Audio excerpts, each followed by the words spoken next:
Hello everyone, I'm Sneha and I welcome you back to my YouTube channel. In today's video, we'll understand कि कैसे हम mutual fund को में invest करके एक के बजाय 100 कंपनीज में अपना इन्वेस्टमेंट कर सकते हैं. Before that, let's try to understand कि why do we actually think about investing in mutual funds. मतलब we know कि investing in mutual funds is less risky than investing in share market directly. But let's try to understand first कि हम ऐसा करते क्यों है. The first thing is कि market में ना there are more than 5000 listed companies, मतलब जिनके शेयर आप खरीद या बेच सकते हो. अब इन 5000 लिस्टेड कंपनीज में हमारी एक्सपर्टीज नहीं है कि हम एज रिटेल इन्वेस्टर्स बैठ के ये एनालाइज करें कि कौन सी कंपनी अच्छी है, किसके प्रॉफिट्स अच्छे हैं, किसका मैनेजमेंट अच्छा है, कौन कौन से बिजनेस में है, कौन किस इंडस्ट्री में है. ये सब करने का हमारे पास एक्सपर्टीज ही नहीं है, ना हमारे पास ज्ञान है कि हम ये सब एनालिसिस करते बैठे. अगर हमने शुरू भी कर दिया ये सारा एनालिसिस करना तो हो सकता है हमें सालों साल लग जाए. द सेकेंड थिंग इज, जब हम कोई शेयर खरीदने जाते हैं तो वो शेयर का ना एक मार्केट प्राइस दिखता है. Now we as small retail investors, हमें कभी पता नहीं कि यार ये जो प्राइस है, फॉर एग्जाम्पल अगर एक शेयर का प्राइस 100 रुपया है तो I as retail investor do not know कि यार ये मेरे को महंगे में मिल रहा है या सस्ते में मिल रहा है, तो मैं कभी प्राइस डिटरमाइन ही नहीं कर पाऊंगी. And the third thing is timing. अगर मुझे कोई शेयर आज मिल भी रहा है, so is this the correct time to invest in this type of share or this type of company or this type of industry? So as retail investors, we face these three problems. One, being expertise, we do not know which company to buy or sell. The second thing is value, we do not have the expertise to determine कि वो value सही है कि नहीं share की. And the third thing is timing, we do not know whether it is the right time or the right place to invest in that share or stock. Now let's try to understand कि mutual fund में invest करने से हमारे ये तीन problem solve कैसे होते हैं. नाउ म्यूचुअल फंड कंपनीज ये लोग क्या करते हैं, ये लोग बहुत सारे इन्वेस्टर्स से थोड़े थोड़े पैसे हर महीने इकट्ठा करते हैं. नाउ जिसके पास 100 रुपए पर महीने इन्वेस्ट करने की कैपेसिटी है वो भी म्यूचुअल फंड में इन्वेस्ट कर सकता है. जो लाखों रुपए पर महीने इन्वेस्ट करने की कैपेसिटी रखता है वो भी कर सकता है. So what mutual funds do is, वो ये बहुत सारे पैसे इकट्ठा करते हैं by the way of SIP and then they invest this big pool of money in the share market. मतलब वो ये पैसा लेके कंपनी के शेयर्स खरीदते हैं. What happens is, now let's try to understand कि ये पैसों का पूल तो इकट्ठा हो गया, अब ये पैसे एलोकेट कौन करता है, मतलब कौन डिसाइड करता है कि यार ये इकट्ठा हुए पैसे खरीदने कहाँ पर है, कब किस चीज को बेचना है और कब कौन से कंपनी से पैसे निकाल के दूसरे कंपनी में डालने.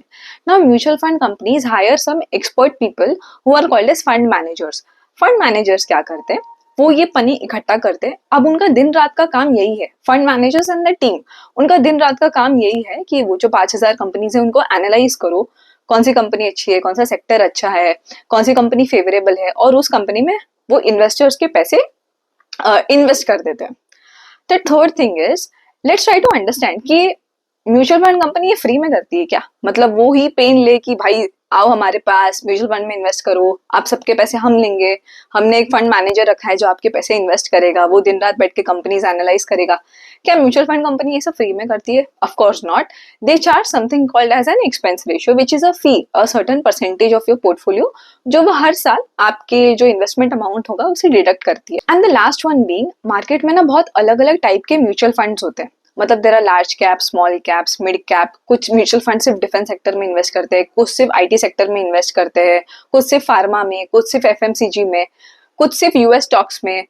तो ये सारे अलग अलग type of mutual fund schemes available होते हैं जैसा इन्वेस्टर को पसंद है. मतलब हमारे पास 5000 कंपनीज है, वो 5000 कंपनीज को कैटेगराइज कर दिया गया है कि ये लार्ज कैप है, ये मिड कैप है, ये स्मॉल कैप है, कुछ डिफेंस सेक्टर के कंपनीज है, कुछ FMCG के है, कुछ फार्मा के है, कुछ IT के है. कैसे पता चलेगा कि कौन सी म्यूचुअल फंड स्कीम क्या करती है? तो ये ना इनके ऑब्जेक्टिव में लिखा होता है कि हमारा ऑब्जेक्टिव है कि हम सिर्फ ये स्पेसिफिक टाइप ऑफ कंपनी या ये सिर्फ स्पेसिफिक टाइप ऑफ इंडस्ट्री में आपके पैसे इन्वेस्ट करेंगे. म्यूचुअल फंड स्कीम्स का एक और बहुत इंपॉर्टेंट ऑब्जेक्टिव होता है जो मैं आपको वीडियो के एंड में बताऊंगी. अब ना हमने म्यूचुअल फंड की थ्योरी तो समझ ली कि म्यूचुअल फंड एक्चुअली वर्क कैसे करता है. तो इट इज वेरी सिंपल ना, कि वो लोगों से पैसे इकट्ठा करता है, अपने फंड मैनेजर को देता है, फंड मैनेजर अपना दिमाग लगा के आपके जो फंड्स होंगे वो म्यूचुअल फंड के ऑब्जेक्टिव के हिसाब से एलोकेट कर देता है. Now let's take a practical example and understand कि एक्चुअल में ये वर्क कैसे करता है.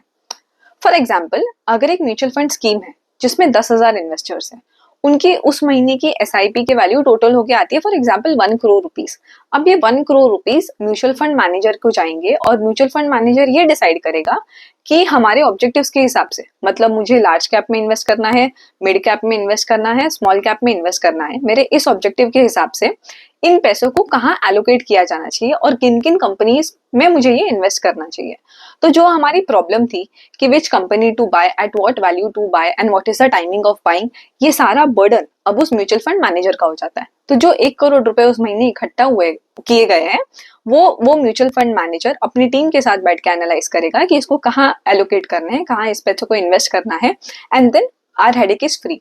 बट एज एन इन्वेस्टर हमारे दिमाग में ये क्वेश्चन आना चाहिए कि यार हम अपनी मेहनत की कमाई म्यूचुअल फंड को दे रहे हैं, वो म्यूचुअल फंड मैनेजर अपनी टीम के साथ बैठ के सोच रहा है कि आज इस कंपनी में इन्वेस्ट करेंगे, कल उस कंपनी में इन्वेस्ट करेंगे, पर क्या हमें पता चल सकता है कि हमारे पैसे, जो हमारा हार्ड अर्न्ड मनी हमने म्यूचुअल फंड मैनेजर को दिया है, वो उसे कहाँ पे इन्वेस्ट कर रहा है, कौन से कंपनीज में इन्वेस्ट करना है, कौन से सेक्टर में इन्वेस्ट कर रहा है, क्या ये हमें पता चल सकता है?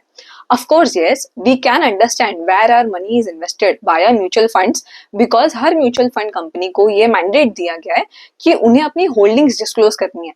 फॉर एग्जाम्पल, होल्डिंग्स डिस्क्लोज करनी है का मतलब जिस किसी भी कंपनी में वो इन्वेस्टर्स के पैसे इन्वेस्ट करते हैं, उन्हें ये डिस्क्लोज करना होता है कि इस कंपनी में हमने कितना पैसा इन्वेस्ट किया, फलाना कंपनी में कितना पैसा इन्वेस्ट किया। अब एग्जाम्पल लेके समझते हैं। एक म्यूचुअल फंड का एग्जाम्पल लेते हैं, which is ICICI prudential blue chip fund direct growth. इस म्यूचुअल फंड ने करेंटली 77 कंपनीज में इन्वेस्ट किया गया है। And let's understand the top companies जहां ये पैसे इन्वेस्ट हुए। The first is HDFC bank, ICICI bank, Larsen and Toubro, Infosys and Reliance. अगर आप देखोगे तो एचडीएफसी बैंक में उन्होंने 9% इन्वेस्ट करा है, आईसीआईसीआई में 8%, एलएनटी में 6%, इन्फोसिस एंड रिलायंस में 5%। तो जो 1 करोड़ रुपए एसआईपी के थ्रू उनको आए थे, उसमें से 9 लाख उन्होंने एचडीएफसी में डाले, 8 लाख आईसीआईसीआई में डाले, एलएनटी में 6 लाख, इन्फोसिस में 5 लाख एंड रिलायंस में 4 लाख रुपीज। तो जैसे मैंने आपको प्रॉमिस किया था कि मैं आपको बताऊंगी कि एक म्यूचुअल फंड ऑब्जेक्टिव होता है जो ना हम बहुत सारे इन्वेस्टर्स ओवरलुक करते हैं, बहुत सारे लोग ना नजरअंदाज कर देते हैं before investing their money in mutual funds. बहुत सारे म्यूचुअल फंड स्कीम्स का ना फंड ऑब्जेक्टिव होता है। फंड ऑब्जेक्टिव में ये लिखा जाता है कि ये फंड में आप तभी इन्वेस्ट करो जब आपके जो गोल्स है माइंड में, वो उस फंड के ऑब्जेक्टिव या उस फंड के एम के साथ भी मैच करते हैं। फॉर एग्जाम्पल, एक फंड के ऑब्जेक्टिव में लिखा हो सकता है कि हम इन्वेस्टर्स के लिए लॉन्ग टर्म कैपिटल अप्रिसिएशन करेंगे, मतलब हम लॉन्ग टर्म के दौरान 5 साल 7 साल के दौरान आपकी वेल्थ को इंक्रीज करेंगे। ये पढ़ना इसलिए इंपॉर्टेंट है कि बहुत ही बार ना हम बस 1 साल 2 साल के व्यू से म्यूचुअल फंड्स में इन्वेस्ट करते हैं, 2-3 साल के बाद हमें थोड़ा लॉस दिखता है या जितने गेन्स चाहिए थे उतने दिखते नहीं है, और हम बहुत ना निराश हो जाते हैं कि यार मैंने तो ज्यादा सोचा था, मिल तो बहुत कम रहा है, म्यूचुअल फंड बड़ा बकवास है। अगर आपको शॉर्ट टर्म के लिए इन्वेस्ट करना है तो आप ऐसे म्यूचुअल फंड्स ढूंढो जिनका ऑब्जेक्टिव है शॉर्ट टर्म इन्वेस्टिंग। अगर आपको लॉन्ग टर्म के लिए इन्वेस्ट करना है तो आप ऐसे म्यूचुअल फंड्स ढूंढो जिनका objective is long term investing.